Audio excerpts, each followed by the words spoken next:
are changing. We're flying high, creating a complaint-free world. No more, no more complaining people. Their lives are changing. We're flying high, creating a complaint-free world.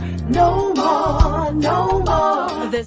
The skill from How to Win Friends and Influence People that I'm going to talk about today is one that I've talked about many, many, many times. So today is one of those wonderful reminder days.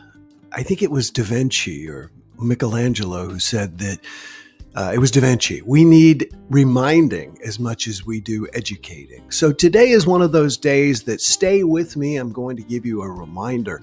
And if you carry this with you throughout the day, it's going to blow you away how much of an impact this is going to have on your day. For those of you who are regulars, this is not new. Again, it's a reminder. It's interesting that people want to relate to other people. How to Win Friends and Influence People is all about how to relate to other people and to relate to them in a way that disarms them, not so you can take advantage of them. This is not about manipulating other people in a negative way. It's about manipulating them in a positive way, setting them in the very best mindset. By the way, yesterday we talked about beginning friendly and ending with a challenge. And I talked about customer service people in the previous JumpStart. Yesterday, I was trying to purchase something online, a template I needed for my business, and it wouldn't go through. I contacted customer service. They said my card was declined. I contacted the bank. The bank said, no, it wasn't declined. So it was so interesting how in the mornings when I'm doing these jump starts, I'm talking to myself because throughout the day, I kept reminding myself this person's doing the most difficult job, one of the most difficult jobs there is. And so what I need to do is to be grateful and to not get upset even when like the first customer service person told me incorrectly. I made an excuse in my mind and I said, you know what? They just didn't know, and that's okay. And so what? It took me an hour longer than I expected. And one of the things that I attempted to do was to practice this skill that I'm alluding to today. I first began to appreciate this skill when I was selling radio advertising for Z96 Columbia, South Carolina. My first real job out of college, I sold advertising. And one of the things that I tried to do was to get on the phone every Friday and call people and schedule appointments. Friday was my in-office day and schedule appointments. And I struggled a lot with it. I struggled with making those appointments until I listened to an audio cassette on sales, and it suggested that if you do that, if you have to set appointments with people on the phone, then it recommended that you put a mirror in front of you so that you could look at it and always be smiling when you're on the phone. So as you listen to me, right now I am smiling, and right now I'm really pushing my smile, which I'm sure you can hear in my voice, as opposed to I don't want to try and change my voice much, but this is me without the smile. This is me with the smile. So even in our voices, and that's the secret skill, smile, force yourself to smile. Smiling, not only have they discovered that a happy person smiles, but smiling makes us happy. Our brains and our minds are so interlaced, and we talked about this a few days ago in a previous JumpStart, that they simply fire one another on and off, on and off. Tension in your body makes your mind look for things to be tense and upset about. Things in your mind upsetting you makes your body feel tense. When you put a smile on your face, your brain goes, well, everything must be okay. And by consistently holding a smile on your face, you lower your own blood pressure, you lower your own level of anxiety. You often begin to breathe more deeply, because if you're freaked out, if you're in fight or flight mode, you're not smiling. Unfortunately, marketing, the media is based on getting you not to smile. I was listening to this book, The Subtle Art of Not Giving an F, a fig, the other day. And he talks about how the media has become a closed loop. And I never really thought of it exactly this way, but whether it's CNN, Fox News, Breitbart, or People magazine, they often will bring up an issue.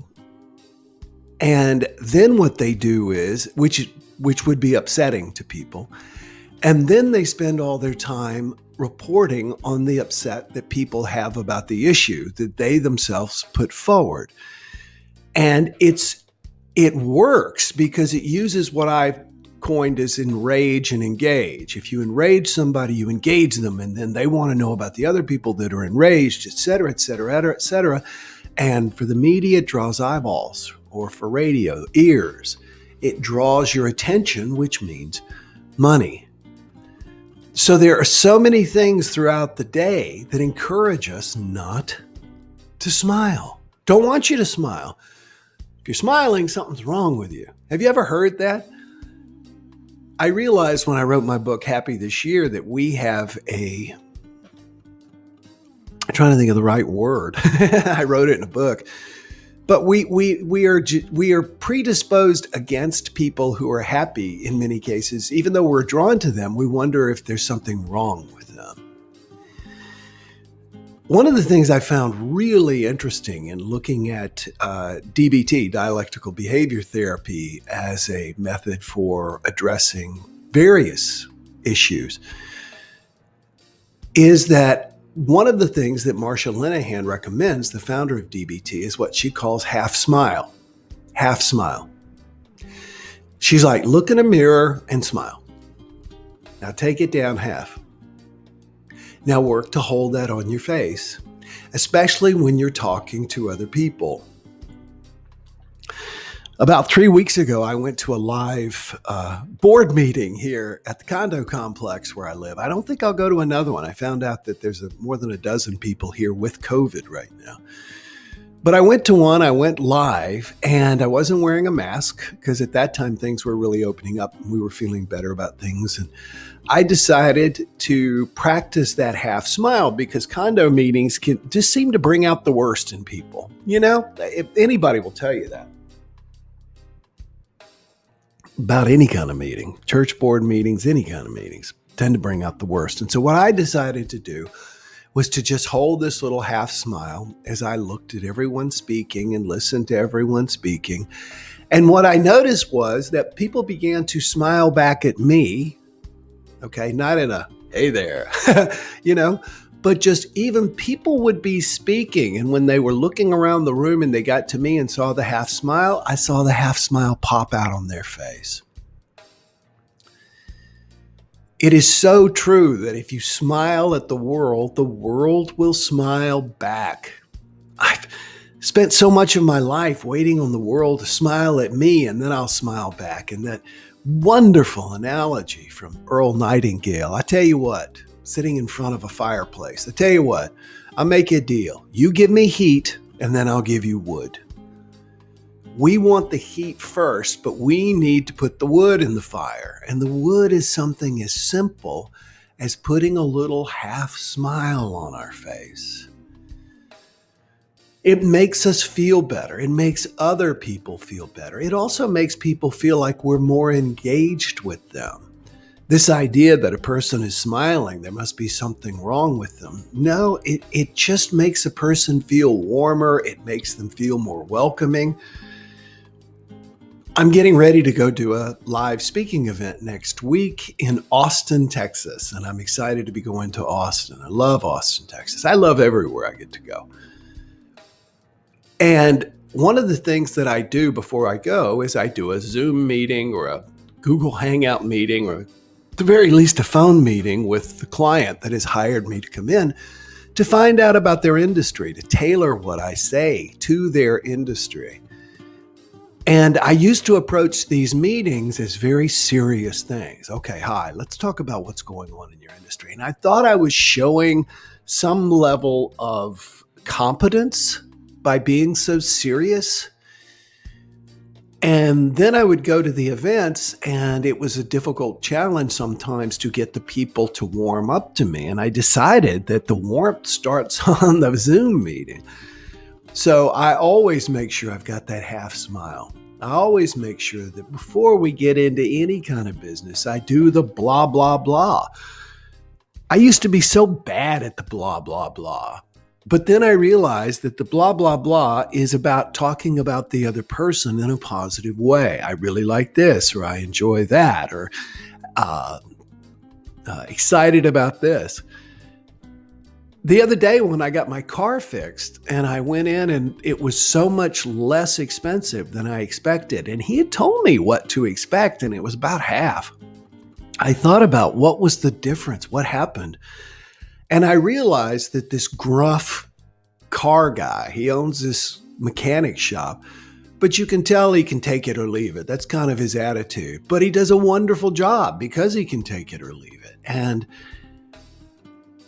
I had asked him about his collection of Beatles album covers that he had framed on the wall. And we had talked about this a long time. And I never made the connection that the next time I went to get my car, I was charged a lot less.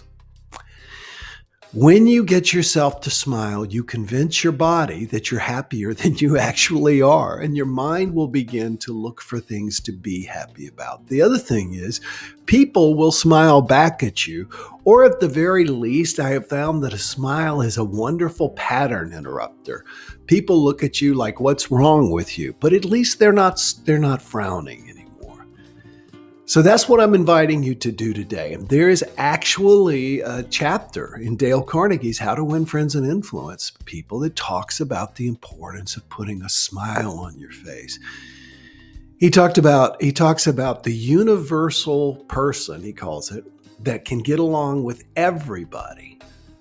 And that person is a dog. Because when a dog approaches a person, most dogs, okay, let's don't split hairs, but most dogs do what?